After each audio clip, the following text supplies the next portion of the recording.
Hello everyone. हम आज से पीजीटी के प्रीवियस ईयर क्वेश्चन पेपर को सॉल्व करना स्टार्ट कर रहे हैं क्योंकि मुझे ऐसा लगता है पर्सनली कि अगर हम किसी भी एग्ज़ाम को देने से पहले उसके कुछ क्वेश्चंस पेपर को देख लेते हैं जो प्रीवियस ईयर के होते हैं, तो हमें एक आइडिया होता है कि जब हमें किसी टॉपिक को पढ़ना है या किसी भी चैप्टर को कैसे भी पढ़ेंगे, हम कोई भी बुक पढ़ते हैं तो हमें एक प्रॉपर आइडिया होगा कि हमें किस टाइप के क्वेश्चंस को हैंडल करना है, तो हम उस टाइप से अपनी पढ़ाई को मोड़ पाते हैं। वरना तो हमें आइडिया ही नहीं होगा कि हमें क्वेश्चंस कैसे हैंडल करने हैं, तो हम अलग ही तरीके से पढ़ते हैं। मुझे ऐसा पर्सनली लगता है क्योंकि हर किसी का अपना पढ़ने का एक तरीका होता है। तो मे बी आप में से बहुत से लोग ऐसे हों जिन्हें ऐसा लगता हो कि नहीं, हमें पहले पढ़ना है, उसके बाद ही हम प्रीवियस ईयर के क्वेश्चन पेपर सॉल्व करेंगे। तो वो सबकी अपनी पर्सनल चॉइस है। तो मैं यहाँ आज से प्रीवियस ईयर के क्वेश्चन पेपर स्टार्ट कर रही हूँ, जो कि हमारा सबसे पहला क्वेश्चन पेपर है पीजीटी 2000 में जो हुआ था। यहाँ से हम स्टार्ट कर रहे हैं और इसके साथ आपको पूरे लगभग 10 क्वेश्चन पेपर हैं अभी तक के जितने पेपर हुए हैं पीजीटी के 2000 से। तो इसमें आपको दिखेगा कि पेपर का किस तरीके से पेपर बदला है। पहले पेपर किस टाइप से आता था और अभी पेपर काफ़ी टफ हो चुका है, लेवल बहुत ऊपर हो चुका है। तो चलिए स्टार्ट करते हैं। ये है हमारा पीजीटी का 2000 हिस्ट्री का क्वेश्चन पेपर। इसमें फर्स्ट सेक्शन है प्रागैतिहासिक संस्कृतियाँ। इसमें जितने क्वेश्चंस आए हैं 2000 में वो हम एक साथ पहले कर रहे हैं। फर्स्ट क्वेश्चन, पूर्व पाषाण युग के लोगों का प्रमुख उद्यम क्या था? शिकार, कृषि, पशुपालन, उपरोक्त में से कोई नहीं।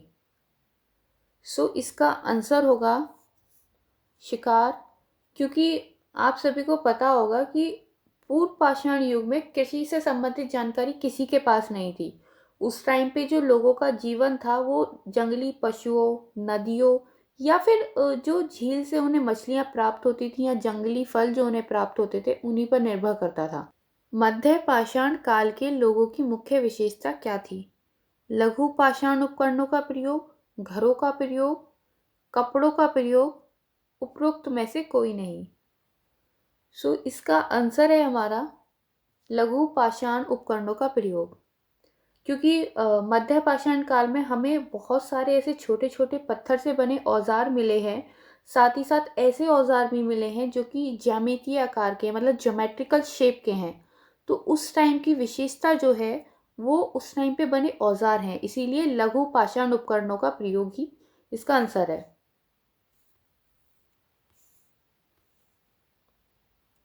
नेक्स्ट क्वेश्चन, क्या मिट्टी के बर्तन बनाना नवपाषाण काल से संबंधित है? ये कथन सत्य है या असत्य, इसमें ये पूछ रहा है। तो ये कथन सत्य है, क्योंकि नवपाषाण काल में मिट्टी के बर्तनों के साक्ष्य हमें प्राप्त हुए हैं। नेक्स्ट क्वेश्चन,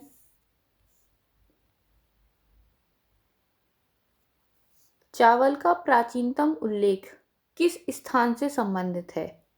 मेहदा, कोल्डिवा, सराय नहराए, भीमबेटका। इसका आंसर है कोल्डिवा। कोल्डिवा से जो है नवपाषाण काल में उत्खनन में काफ़ी सारे पुरास्थल प्राप्त हुए हैं। इन स्थलों से धन की खेती के प्राचीनतम प्रमाण भी हमको प्राप्त हुए हैं, जो कि लगभग 7000 ईसा पूर्व से 6000 ईसा पूर्व के बीच के हैं। नेक्स्ट क्वेश्चन, प्राचीन भारत में कृषि के प्राचीनतम उल्लेख कहाँ से मिलते हैं? बोरी, मेहरगढ़, ईमानगांव, गिलुंद। इसका आंसर है मेहरगढ़।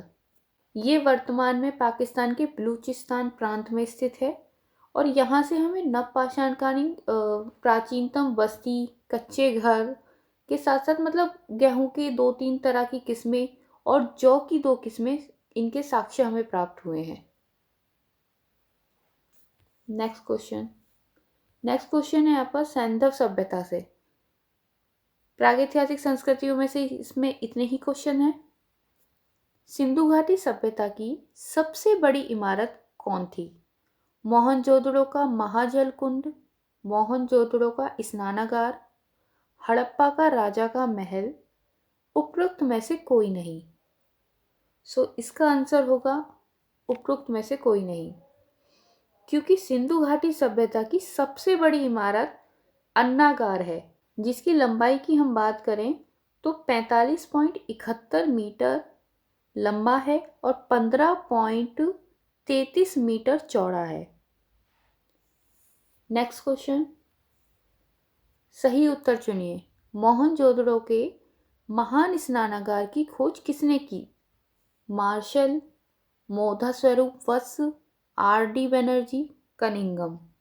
सो इसका आंसर है R D Banerjee. Next question,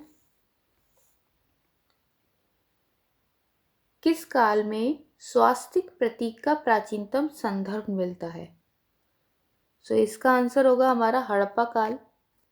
Harappa काल इसलिए है क्योंकि धार्मिक दृष्टिकोण से अगर देखें तो व्यवहारिक रूप से ज़्यादा साक्ष्य हमें हड़प्पा काल में ही प्राप्त हुए हैं, और स्वास्तिक जो है वो एक सूर्य पूजा का प्रतीक था। नेक्स्ट क्वेश्चन, सिंधु घाटी के समाज में कौन सा पशु शक्ति के प्रतीक से संबंधित था? सो इसका आंसर होगा वृषभ।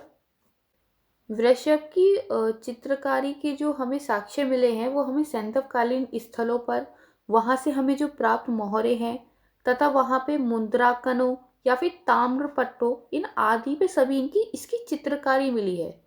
सो ये माना गया है कि सिंधु घाटी समाज में ये सबसे शक्ति का प्रतीक माना जाता था पशु। नेक्स्ट क्वेश्चन,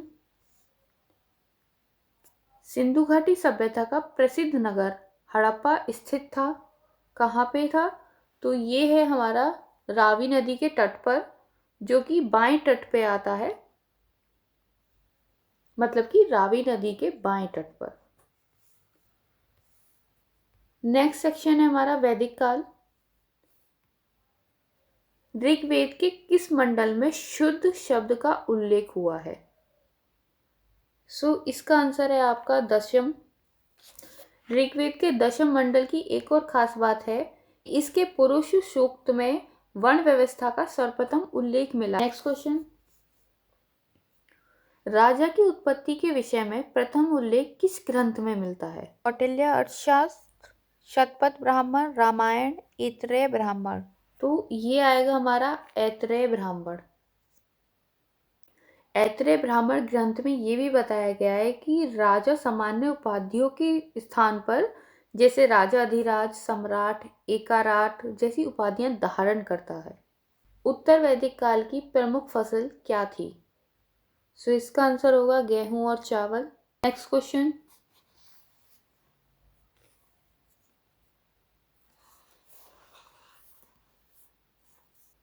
क्वेश्चन, धार्मिक आंदोलन इस सेक्शन में से है। जैन धर्म के 23वें तीर्थंकर पार्श्वनाथ का जन्मस्थान कहाँ है? सो इसका आंसर है वाराणसी।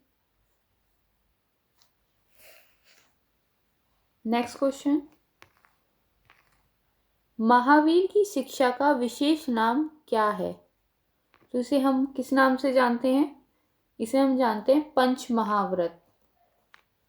इससे पहले के जो 4 व्रत हैं वो तीर्थंकर पार्श्वनाथ द्वारा प्रतिपादित किए गए थे। इसमें महावीर ने 5वां ब्रह्मचर्य नामक महाव्रत जोड़ा था, जिसे हम पंच महाव्रत के नाम से जानते हैं। नेक्स्ट क्वेश्चन, महावीर के जीवन काल में जैन संघ का प्रथम विच्छेदक कौन था?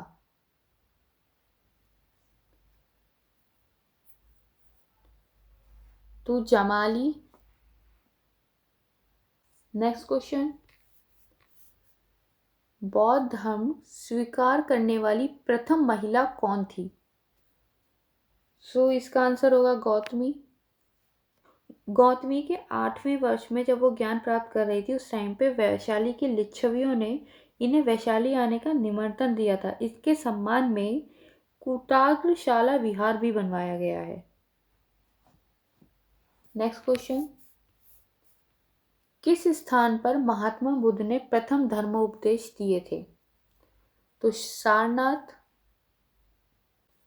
नेक्स्ट क्वेश्चन, पाशुपत संप्रदाय का मुख्य देव कौन था? तो इसका आंसर होगा लकुलीश। पाशुपर संप्रदाय जो है वो शैव मत का सबसे प्राचीन संप्रदाय है। इसके संस्थापक लकुलीश है या फिर इसे नकुलीश भी कहते हैं। इन्हें शिव के 8वें अवतार के रूप में माना जाता है। किस शासक ने पाटलिपुत्र में तृतीय बौद्ध संगति का आयोजन किया था? तो इसका आंसर होगा अशोक, क्योंकि मौर्य सम्राट अशोक ने अपने शासनकाल में 251 ईसा पूर्व में पाटलिपुत्र में तृतीय बौद्ध संगति का आयोजन किया था। इस संगति में कथावस्तु नामक ग्रंथ का संकलन किया गया जो कि अभिधम्म पिटक के अंतर्गत आता है। नेक्स्ट क्वेश्चन, गौतम बुद्ध का जन्म स्थान लुम्बिनी स्थित है कहाँ? सो इसका आंसर हमारा नेपाल में। नेक्स्ट क्वेश्चन, महावीर की माता का नाम था त्रिशला। मौर्य युग में क्वेश्चन है हमारा, चंद्रगुप्त मौर्य की एक पत्नी सेल्यूकस निकेटर की पुत्री थी, उसका नाम क्या था?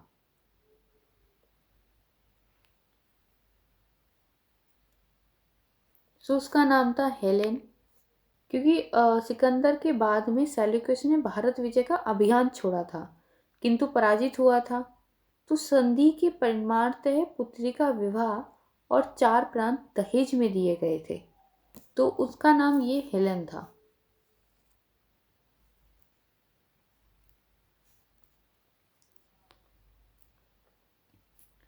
नेक्स्ट क्वेश्चन, अशोक के किस स्थान के अभिलेख को रानी का अभिलेख कहा जाता है? तो इसका आंसर होगा कौशाम्बी, क्योंकि अशोक के कौशाम्बी एवं प्रयाग के अभिलेख में रानी कारुवाकी द्वारा दान दिए जाने का उल्लेख मिलता है, इसे ही रानी का अभिलेख कहा जाता है। नेक्स्ट क्वेश्चन, अशोक के अभिलेखों की भाषा क्या है? तो प्राकृत भाषा रही है। अशोक ने कलिंग पर आक्रमण किया, तो कौन से वर्ष में किया था? तो इसका आंसर है शासन के 8वें वर्ष में। और इस युद्ध में अशोक के 13वें शिलालेख में भी इसकी सूचना हमें मिलती है। इस युद्ध में लाखों लोग मारे गए थे और लाखों लोगों को बंदी बनाया गया था। अब सेक्शन आता है गुप्त और गुप्तोत्तर युग।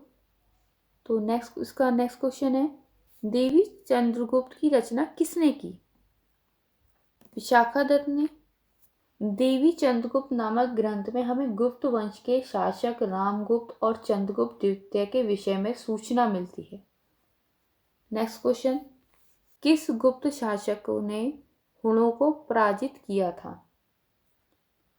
इसका आंसर है स्कंदगुप्त। हुण जो थे वो मध्य एशिया की एक बर्बर जाति थे। कुमारगुप्त प्रथम के शासनकाल के अंतिम वर्षों में 454 ईस्वी में पुष्यमित्र तथा हुणों के भीषण आक्रमण हुए, किंतु उस टाइम पे युवराज स्कंदगुप्त ने इन्हें सफलतापूर्वक उन्हें पराजित किया था।